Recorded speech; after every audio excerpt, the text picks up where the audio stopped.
میرے محترم بھائیوں، اللہ رب العالمین بندوں کے درمیان فیصلہ کرنے کے لیے اتر آئے گا۔ اس حقیقت کو رسول اللہ صلی اللہ علیہ وسلم نے بڑی تفصیل کے ساتھ بیان فرمایا ہے۔ رسول اللہ صلی اللہ علیہ وسلم فرماتے ہیں آسمان دنیا کو کھول دیا جائے گا، آسمان سے فرشتے اتریں گے۔ جب رسول اللہ صلی اللہ علیہ وسلم بندوں کے درمیان فیصلہ کرنے کے لیے رب سے سفارش کریں گے، اللہ تبارک و تعالی بندوں کے لیے فیصلہ کرنے کے لیے آ رہا ہے۔ اللہ رب العالمین کے آنے کی یہ کیفیت اللہ کے سوا کوئی نہیں جانتا، لیکن نبی کریم صلی اللہ علیہ وسلم نے اس حقیقت کو ان الفاظ میں بیان فرمایا ہے کہ پہلا آسمان پھٹے گا، آسمان سے فرشتے اتریں گے، ان فرشتوں کی تعداد اتنی زیادہ ہوگی جتنی تعداد پورے زمین کے انسانوں اور جنات کی ہوگی۔ سارے انسان، سارے جنات زمین میں اکٹھا کر دیے جائیں گے، زمین کو چوڑا کر دیا جائے گا۔ رسول اللہ صلی اللہ علیہ وسلم فرماتے ہیں زمین کو کھینچ دیا جائے گا بالکل اسی طریقے سے جس طریقے سے چمڑے کو کھینچا جاتا ہے۔ اس کے بعد آسمان دنیا کے فرشتے زمین پر اتر آئیں گے، زمین والے کہیں گے افیکم ربنا، فرشتوں کیا تمہارے ساتھ ہمارا رب بھی آیا ہے؟ فرشتے کہیں گے کہ رب العالمین ابھی نہیں آیا ہے۔ پھر اس کے بعد دوسرا آسمان پھٹے گا، دوسرے آسمان سے فرشتے اتریں گے، ان فرشتوں کی تعداد اتنی زیادہ ہوگی جتنی زیادہ پوری زمین میں اس وقت ساری مخلوقات ہوں گی۔ پھر اس کے بعد ایک ایک کر کے سارے آسمان کھول دیے جائیں گے۔ پھر اس کے بعد ساتویں آسمان سے بہت زیادہ فرشتے اتریں گے، ان فرشتوں کے ساتھ رب ذوالجلال رب العالمین اللہ تبارک و تعالی بندوں کے درمیان فیصلہ کرنے کے لیے آسمان سے اتر آئے گا۔ میرے محترم بھائیوں، یہ وہ حقیقت ہے جس کے بارے میں اللہ رب العالمین فرماتا ہے کلا اذا دکت الارض دکن دکا، ہرگز نہیں جب زمین کو مکمل طور پر ہلا دیا جائے گا، اس کے بعد وجاء ربک والملک صفا صفا، اس کے بعد فرشتے اور رب ذوالجلال زمین پر اتر آئے گا، فرشتے صف باندھے ہوئے کھڑے ہوں گے۔ اسی کے آگے اللہ رب العالمین فرماتا ہے وَجِيءَ يَوْمَئِذٍ بِجَهَنَّمْ، اس دن جہنم کو بھی کھینچ کر لایا جائے گا۔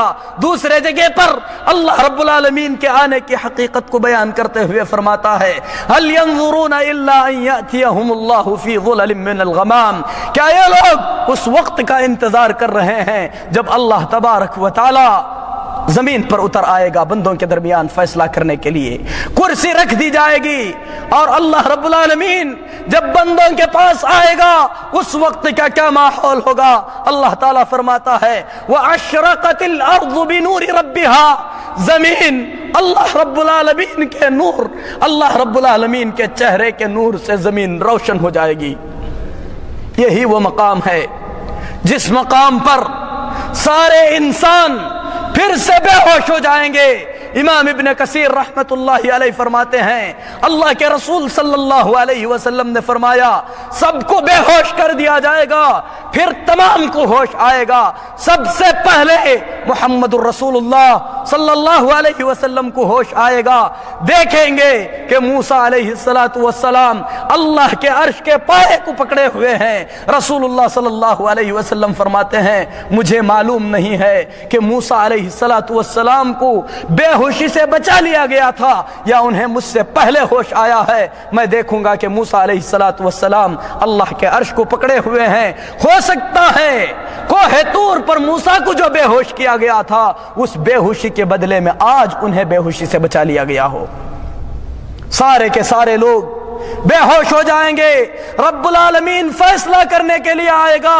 اس کے بعد کیا ہوگا میرے محترم بھائیوں؟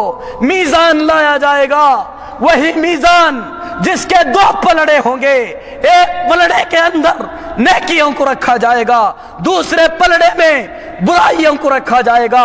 اس سے پہلے میرے محترم بھائیوں، رسول صلی اللہ علیہ وسلم کو اللہ تبارک و تعالی حوض کوثر عطا فرمائے گا، جس سے رسول اللہ صلی اللہ علیہ وسلم امت محمدیہ کو پانی پلائیں گے۔ ہو سکتا ہے یہ سور پھونکنے کے بعد سے اللہ رب العالمین کے فیصلہ کرنے سے پہلے کا فترہ ہو، اللہ رب العالمین حوض کوثر عطا فرمائے گا، وہ حوض جس حوض کی حقیقت کو بیان کرتے ہوئے رسول اللہ صلی اللہ علیہ وسلم فرماتے ہیں مسیرت شہر، اس کی مسافت 1 مہینے کی مسافت کے برابر ہے۔ دوسرے مقام پر فرماتے ہیں کہ مکہ سے بیت المقدس جتنا دور ہے، یہ حوض اتنا بڑا ہوگا، اس حوض پر آسمان کے ستاروں کی تعداد کے مانند لوٹے رکھے ہوئے ہوں گے، جس سے امت محمدیہ کے لوگوں کو پانی پلایا جائے گا۔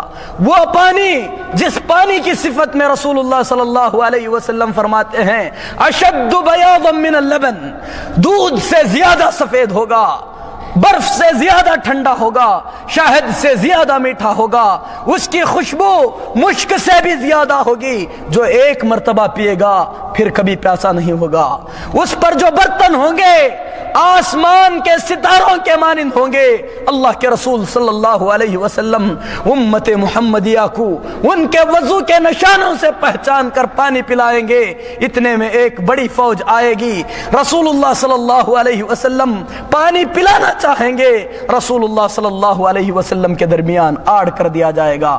رسول اللہ صلی اللہ علیہ وسلم فرمائیں گے کہ یہ میرے اصحاب ہیں، یہ میری امت کے لوگ ہیں، انہیں پانی پلانے دیا جائے۔ رسول اللہ صلی اللہ علیہ وسلم سے کہا جائے گا لا تدری ما احدثوا بعدک، اے محمد صلی اللہ علیہ وسلم آپ جانتے نہیں ہیں کہ آپ کی دنیا سے آنے کے بعد ان لوگوں نے آپ کے دین میں کیا کھلواڑ کیا تھا۔ میرے محترم بھائیوں، رسول اللہ صلی اللہ علیہ وسلم کے مبارک ہاتھوں میدان محشر میں اگر حوض کوثر پینے کی تمنا ہے، اپنے آپ کو بدعت کی گندگیوں سے پاک رکھو۔ اس کے بعد اللہ تبارک و تعالی بندوں کے درمیان فیصلہ کرنے کے لیے آئے گا۔ رسول اللہ صلی اللہ علیہ وسلم فرماتے ہیں انکم سترون ربکم یوم القیامہ، تم تمام کے تمام قیامت کے دن اللہ تبارک و تعالی کو اپنی آنکھوں سے دیکھو گے۔ اللہ رب العالمین کا یہ دیدار مؤمنین کے لیے خاص ہوگا۔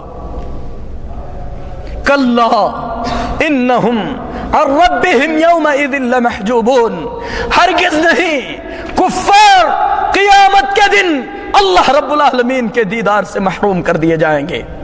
اسی لیے میدان محشر میں مؤمنین اپنی آنکھوں سے اللہ تبارک و تعالیٰ کو دیکھیں گے۔ یہ اللہ رب العالمین کی سب سے عظیم نعمت ہے۔ اے اللہ، تیری رحمت کا وسیلہ دے کر دعا کرتے ہیں کہ اس نعمت سے تو ہمیں محروم نہ فرما۔ اللہ کے رسول صلی اللہ علیہ وسلم فرماتے ہیں یکشف، اللہ تعالیٰ فرماتا ہے یوم یکشف عن ساق، اس دن اللہ تبارک و تعالیٰ پنڈلی سے پردہ ہٹائے گا۔ اللہ رب العالمین کی پنڈلی کو دیکھ کر مؤمنین سجدے میں گر جائیں گے، سجدے میں پڑے رہیں گے۔